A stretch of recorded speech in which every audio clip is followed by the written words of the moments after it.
வாழ்க வளமுடன். ஐக்கிய நாடு சபையில் உலக சமுதாய சேவா சங்கத்திற்கு பொருளாதாரம் மற்றும் சமூக சபை, அதாவது எக்கனாமிக் சோஷியல் கவுன்சில் அப்படின்ற சபையில் ஒரு உறுப்பினர் அங்கீகாரம் கிடைச்சிருக்கு. அதை பற்றி தான் இந்த வீடியோவில் விளக்கமாக பார்க்க போகிறோம். இந்த வீடியோ பார்க்குற ஒவ்வொரு மனவளக்க எல்லை அன்பர்களும் இந்த வீடியோவை ஃபுல்லாக பாருங்கள். பார்த்துட்டு இதை எல்லாருக்கும் தெரியப்படுத்துங்க. ஏன்னா ஐக்கிய நாடு சபைகளில் ஒரு உறுப்பினராக ஆகிறது அப்படின்றது ஒரு சாதாரண விஷயம் இல்லை. இது ஒரு மிகப்பெரிய சாதனை. அந்த சாதனை நம்ம அமைப்புக்கு கிடைச்சிருக்கு. அதனால் இதை பற்றி உங்கள் நண்பர்களுக்கும் உறவினர்களுக்கும் எல்லாருக்கும் இந்த வீடியோவை ஷேர் பண்ணுங்கள், இதை தெரியப்படுத்துங்க. முதல்ல உலக சமுதாய சேவா சங்கம் அப்படின்றது என்னன்னு பார்ப்போம். உலகம் அமைதி பெற வேண்டும் என்ற நோக்கத்தோடு துவக்கப்பட்ட ஒரு அரசு சாரா நிறுவனம், என்ஜிஓன்னு சொல்கிறாங்க இல்லையா, அது தனி மனித அமைதிக்காக ஒரு முழுமையான யோக பயிற்சி முறையை வடிவமைத்து அதனை சாத்தியமாக்கி வருகிறது. ஒரு தனி மனிதனின் அமைதி குடும்பத்திலும் சமுதாயத்திலும் பரவும் என்பது, இதுவே உலக அமைதிக்கு வித்தாகும் என்பதும் நம்முடைய மகரிஷி வேதாத்ரி மகரிஷி அவர்களுடைய கனவு என்பதை நாம் அனைவரும் புரிந்து கொள்ள வேண்டும்.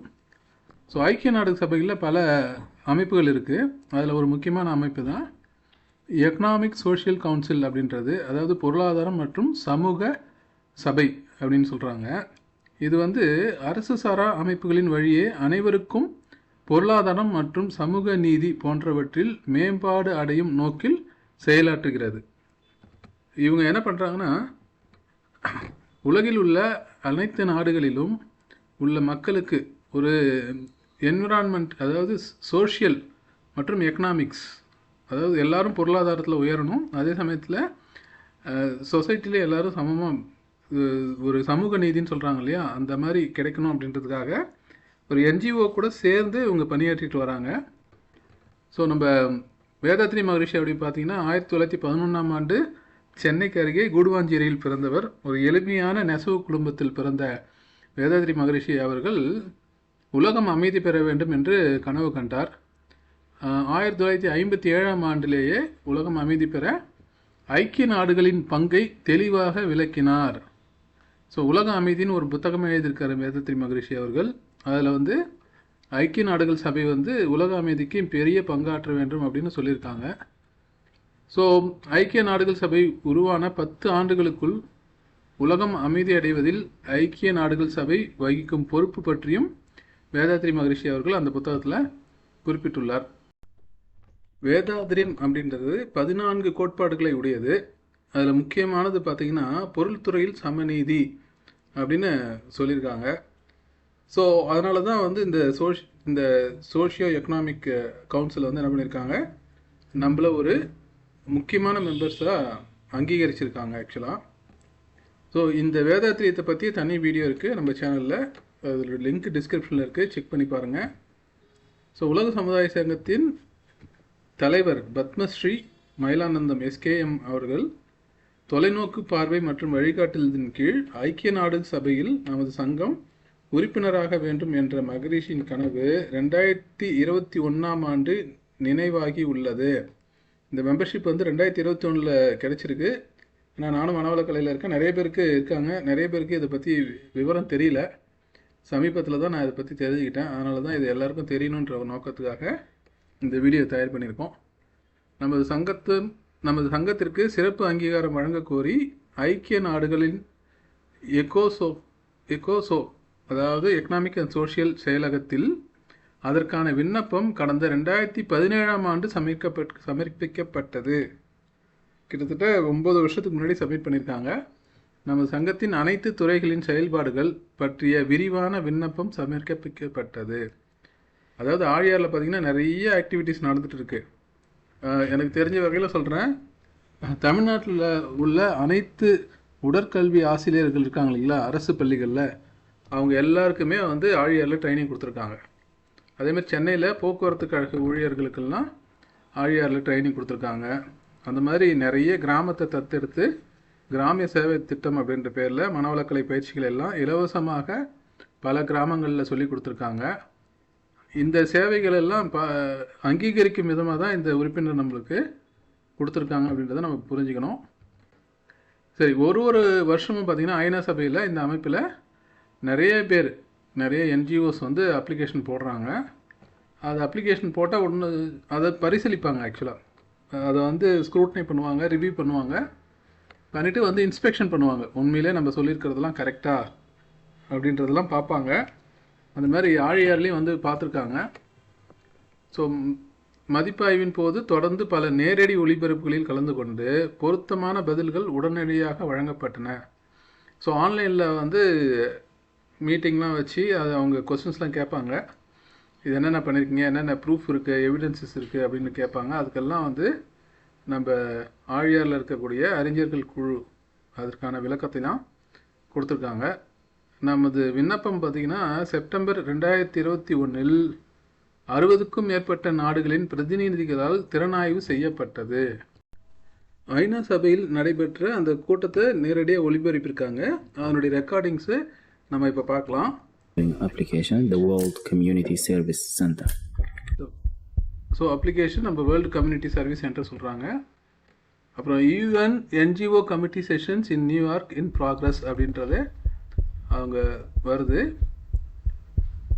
அதாவது அந்த அப்ளிகேஷன் ஆல்ரெடி ஸ்க்ரூட்னி பண்ணியிருக்காங்க. இதை ஓட்டுக்காக ஏதாவது கமெண்ட்ஸு கொஸ்டின்ஸ் இருந்ததுன்னா சொல்லுங்கள் அப்படின்னு அந்த தலைமை ஊரில் இருக்கவருக்கு சொல்கிறாரு.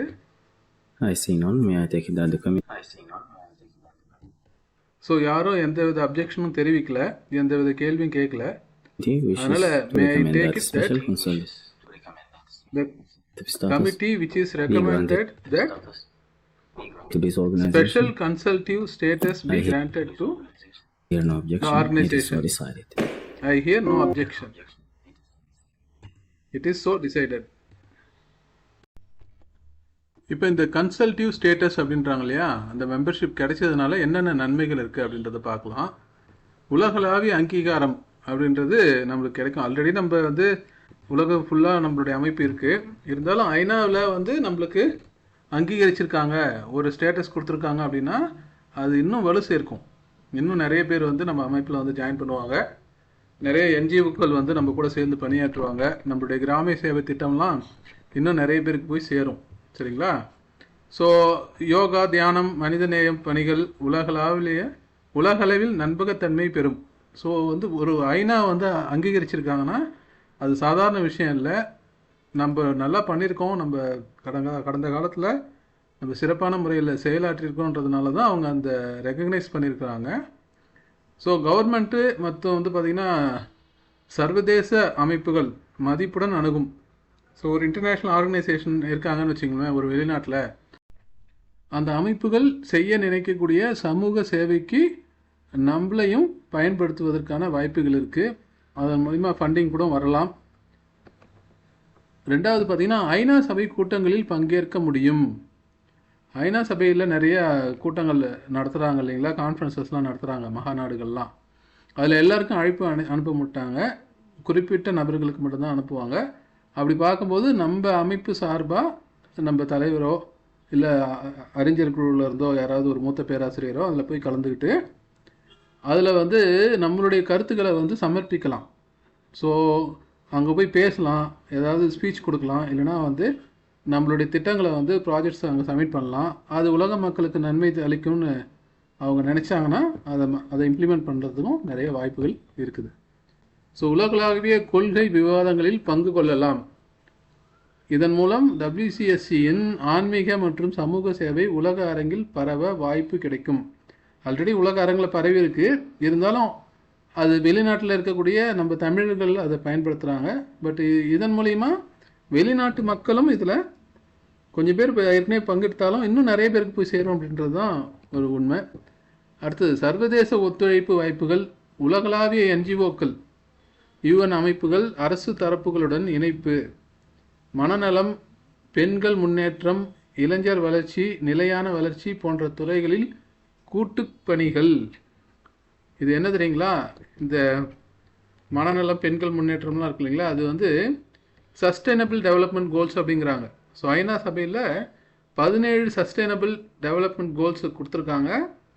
அதில் வந்து நம்மளுக்கு மேட்ச் ஆகிறது பார்த்திங்கன்னா 4 கோல்ஸ் மேட்ச் ஆகுது.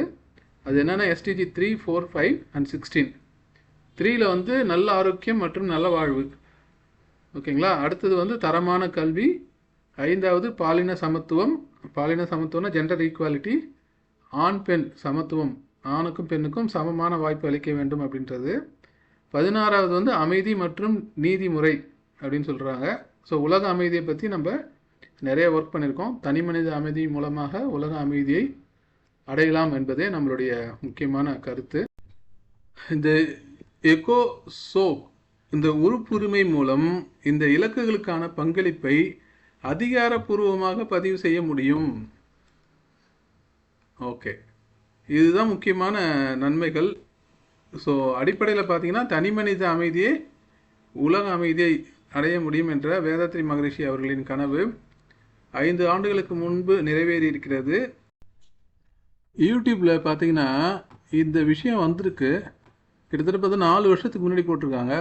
ஸோ நம்ம தமிழ்நாட்டில் பார்த்தீங்கன்னா லட்சக்கணக்கான மக்களை வந்து மனவளக்கலையில் பயிற்சி எடுத்திருக்காங்க.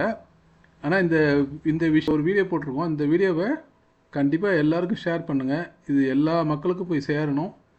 அது மட்டும் இல்லை, மகரிஷியோட கருத்துக்கள் எல்லா மக்களுக்கும் போய் சேரணும். இதன் மூலிமா நம்ம மன்றங்களுக்கு நிறைய நண்பர்கள் வந்து தியானம் கற்றுக்கிட்டு, காயகல்ப பயிற்சி கற்றுக்கிட்டு, உடற்பயிற்சிலாம் கற்றுக்கிட்டு ரொம்ப தனி மனித அமைதி அப்படின்ற நோக்கத்தை கண்டிப்பாக நிறைவேற்றுவார்கள் என்ற சிந்தனையோடு இந்த வீடியோ முடிக்கிறோம். நன்றி. வாழ்க வளமுடன்.